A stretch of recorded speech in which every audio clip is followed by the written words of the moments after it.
Hello friends, day 5 of weight loss ജേർണിയിലേക്ക് സ്വാഗതം. രാവിലെ തന്നെ ഇതാ ഒരു ശർക്കര ഇട്ട ചായയാണ് ഞാൻ കുടിക്കുന്നത്. പാൽ ചായ ഇപ്പം ഞാൻ ഭയങ്കര അഡിക്റ്റ് ആണ് കേട്ടോ. എനിക്കത് ഇപ്പോൾ നിർത്താനായിട്ട് പറ്റുന്നില്ല.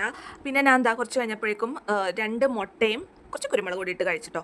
പിന്നെ അത് കഴിഞ്ഞിട്ട് ചായ കുടിച്ചു. അപ്പോൾ ഉച്ചക്കത്തെ മീൽ നിങ്ങൾ ആലോചിക്കേണ്ട എവിടെയെന്ന്. ഉച്ചക്കത്തെ മീൽ ഞാൻ കംപ്ലീറ്റ്ലി സ്കിപ്പ് ചെയ്തു. അങ്ങനെ ഒരു അവസ്ഥയായിരുന്നു. ഇന്ന് ഞാൻ പുറത്ത് പോയി വന്നപ്പോഴേക്കും ഉച്ചക്ക് കഴിഞ്ഞിട്ടാണ് വന്നത്. വൈകുന്നേരമായി വീട്ടിലെത്തിയപ്പോൾ. അപ്പോൾ ഉച്ചക്കത്തത് കംപ്ലീറ്റ്ലി സ്കിപ്പ് ചെയ്യേണ്ടി വന്നു. ഇപ്പോൾ ഡിന്നറാണ് നിങ്ങൾ കാണുന്നത് ഫ്രണ്ട്സ്. അപ്പോൾ എൻ്റെ ഡിന്നറാണ് ഈ കാണുന്നത്. ചോറ് എടുത്തിട്ടുണ്ട്, ഒരു 100 ഗ്രാംസ് ഉണ്ടാവും. പിന്നെ കുക്കുംബറും ക്യാരറ്റും ഞാൻ കുറച്ച് പെപ്പർ പൊടി ഇട്ടിട്ടുണ്ട്. കാരണം അല്ലാണ്ട് കഴിച്ചാൽ അസിഡിറ്റിയുടെ പ്രശ്നങ്ങളൊക്കെ വരാൻ ചാൻസ് ഉണ്ടല്ലോ.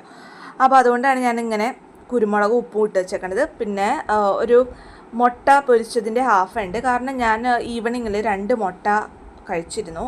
അപ്പോൾ വെറുതെ ഓവർലോഡ് ആക്കണ്ടല്ലോ. പിന്നെ ഇത് ചാളക്കറിയാണ്. ഒരു ചാള എടുത്തിട്ടുണ്ട് കേട്ടോ. ഇന്നത്തെ ഡിന്നറാണ് ഈ കാണുന്നത്. അപ്പോൾ ഇന്നത്തെ വെയിറ്റ് ലോസ് ജേർണി നിങ്ങൾക്ക് ഇഷ്ടപ്പെട്ടെന്ന് കരുതുന്നു. ചാനൽ സബ്സ്ക്രൈബ് ചെയ്യാൻ മറക്കണ്ട കേട്ടോ.